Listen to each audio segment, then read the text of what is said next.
rame-rame dari pagi, siang, sore ya ketemu lagi, bangun tidur ya ketemu mereka lagi. Aku kayak agak stressful juga karena harus menyiapkan segala sesuatunya dari pagi, siang, sore sampai malam juga.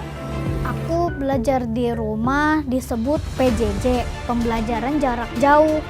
Pengalaman belajar di rumah, aku itu suka dukanya itu jadi gak bisa nanya ke ibu guru lagi dan gak bisa kerja bareng teman. Tugas dari guru itu banyak banget. Aku itu ngerjainnya itu satu hari itu bisa banyak banget. Lebih enak di sekolah sih, soalnya kalau di rumah tuh kayak lebih ribet gitu sebenarnya.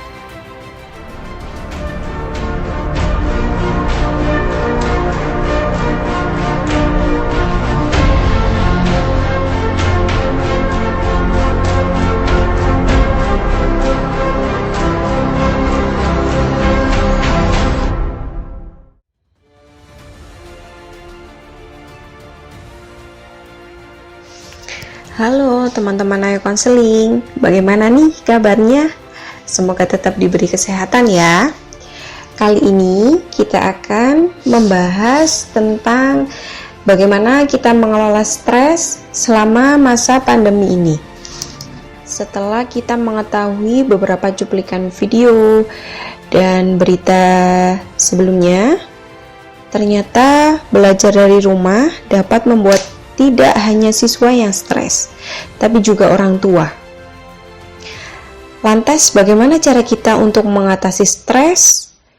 Dan bagaimana cara kita untuk mengelola stres?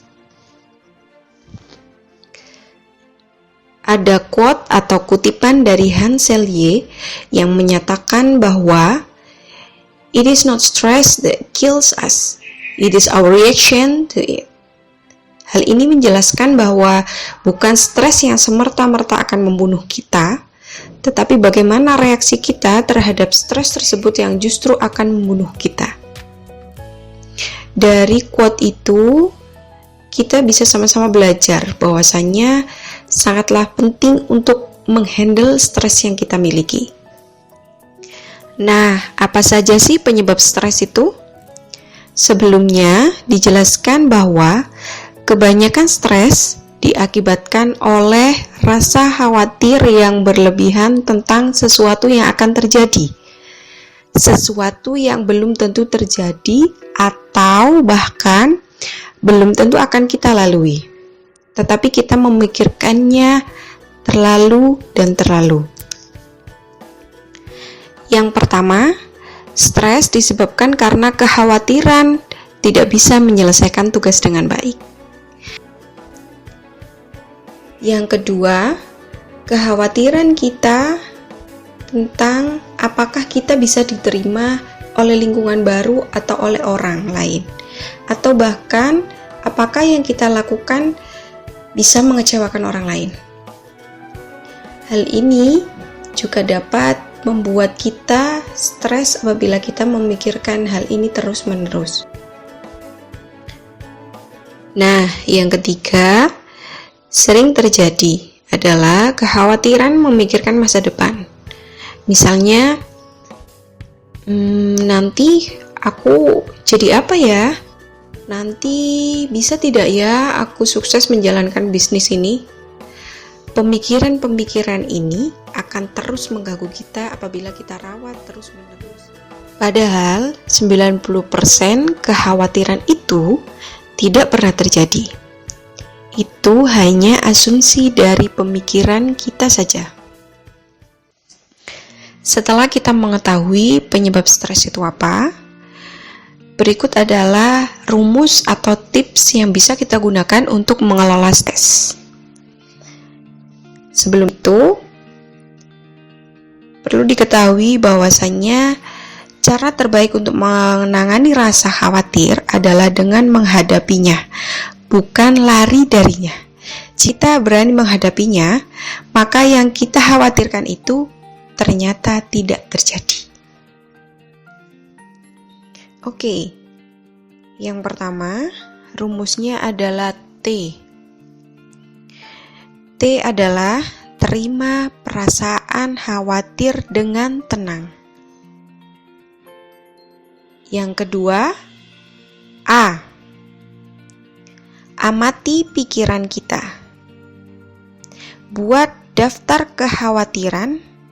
Akan lebih baik jika kita menulis daftar kekhawatiran tersebut. Yang ketiga adalah H. Hadapi kekhawatiran kita.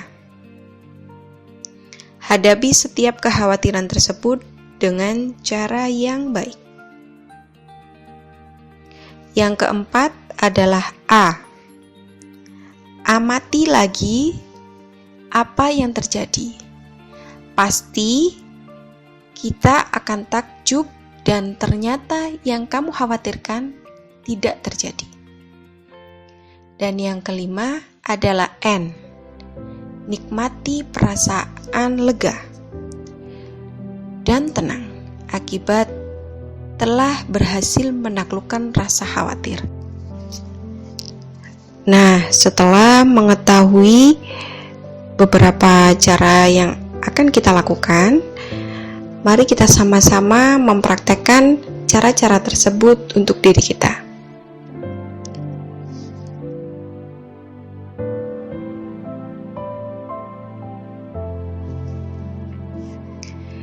Yang pertama, terima perasaan khawatir dengan tenang. Katakan pada diri kita, saya mengakui saya khawatir. Saya takut. Saya akui saya takut.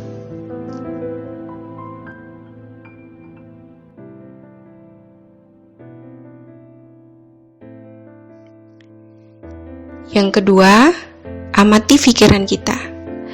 Buat daftar kekhawatiran akan jauh lebih baik. Contohnya, dituliskan dengan saya takut tidak bisa menyelesaikan tugas yang diberikan oleh Bapak Ibu guru ini dengan baik. Saya takut jika tidak bisa mengikuti pembelajaran online ini dengan baik. Saya takut bagaimana jika nanti saya tidak bisa menyelesaikan tugas dan membuat saya tidak naik kelas.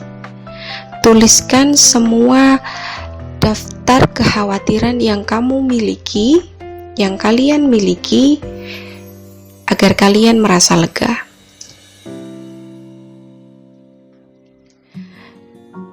Kemudian, hadapi kekhawatiran kita dengan cara menuliskan motivasi yang bisa membangun kita. Ya, saya khawatir, tetapi saya pasti bisa melakukannya. Lakukan hal tersebut dan ulangi sekali lagi. Saya bisa melakukan, saya bisa melewati.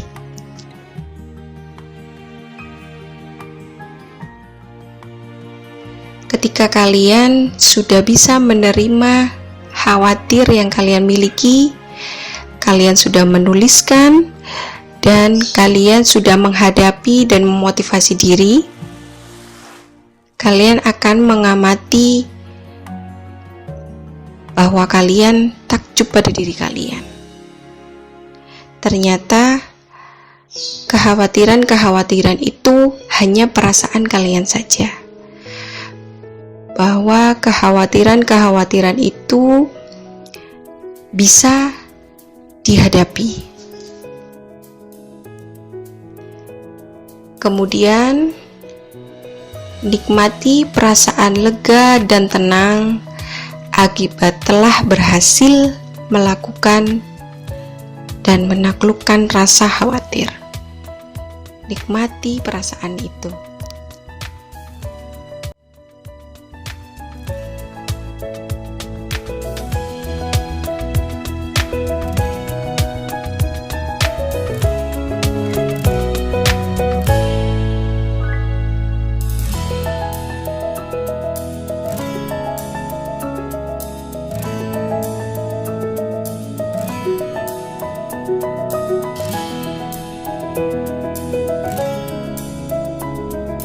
Bye.